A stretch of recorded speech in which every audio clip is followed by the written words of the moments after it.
تھوڑی سی آج کھل کے بات کرنا چاہتا ہوں، لمبی بات بھی نہیں کروں گا،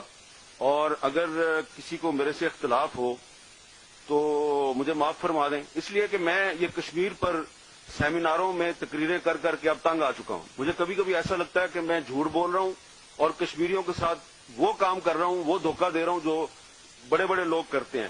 تو اس لیے اگر میری گزارشات کسی کو بری لگیں تو معاف کر دیں،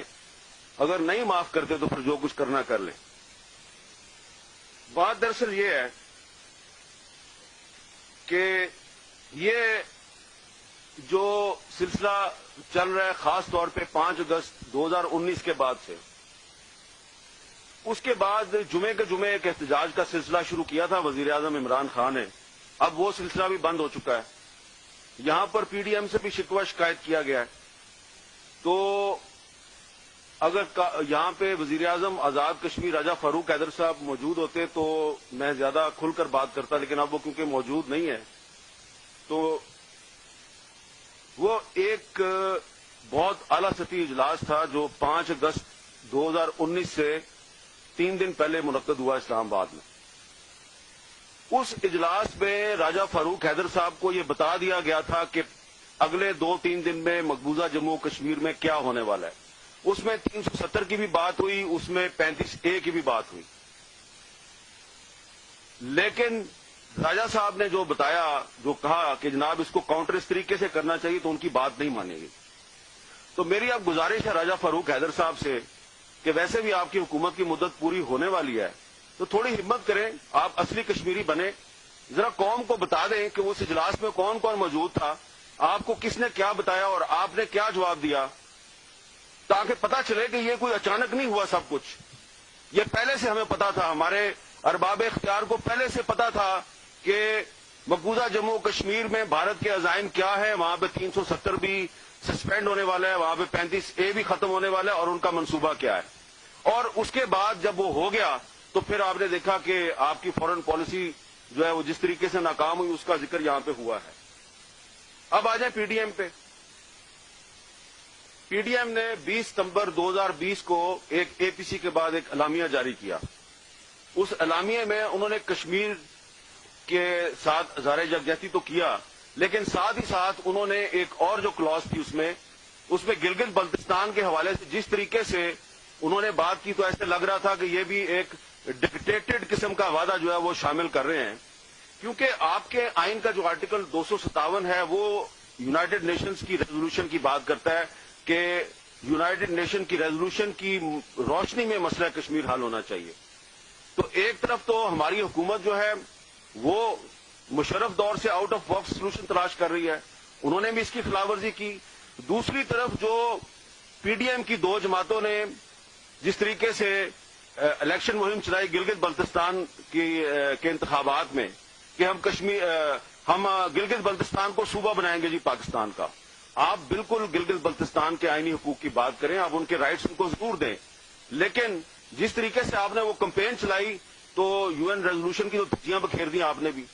حکومت نے بھی اس کی پرواہ نہیں کی، حکومت بھی وہی کام کر رہی ہے۔ وزیر اعظم صاحب جا کے وہاں پہ اعلان کر رہے ہیں کہ میں اس کو صوبہ بناؤں گا، اور اپوزیشن کی 2 پارٹیاں بھی یہی اعلان وہاں پہ کر رہی ہیں۔ تو اس لحاظ سے دیکھا جائے تو حکومت اور اپوزیشن کی 2 بڑی پارٹیوں نے جو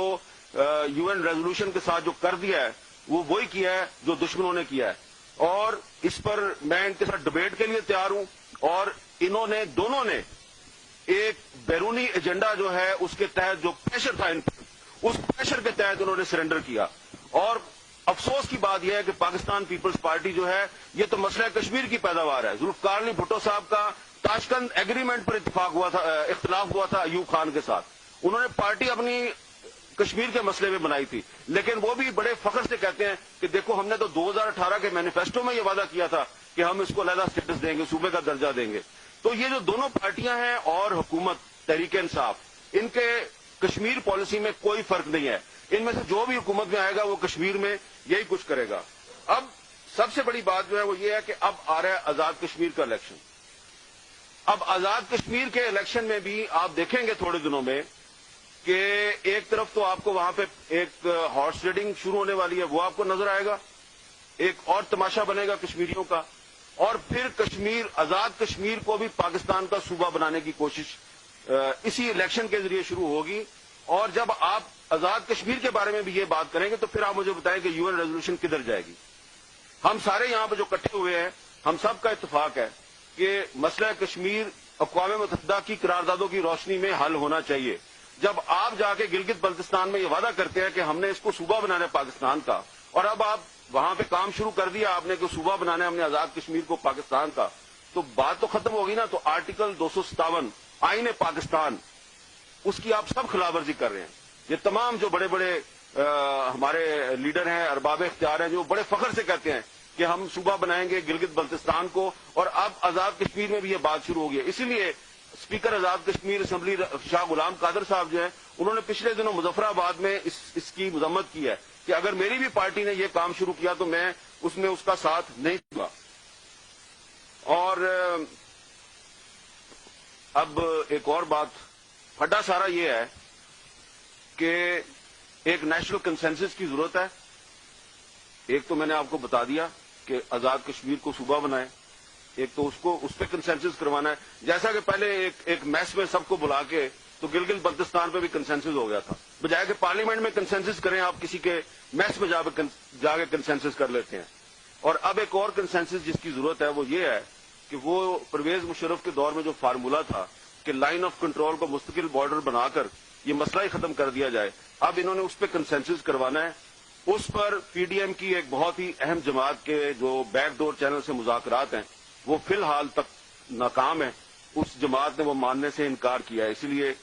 بڑا شدید ہو گیا ہے. لیکن اگر 5 فروری کو جیسا کہ نیر بخاری صاحب نے کہا ہے کہ جناب ہم جلسہ کریں گے، تو جلسے میں ذرا بتا دینا وہ ایسے وہ نیر بخاری صاحب کی پارٹی نہیں ہے، ان سے بڑی پارٹی ہے. اگر آپ واقعی کشمیر کے ساتھ اس کے کاز کے ساتھ مخلص ہیں تو 5 فروری کے جلسے میں بتائیں کہ کس نے آپ کو یہ کہا ہے کہ یہ LOC کو مستقل بارڈر بنانے پہ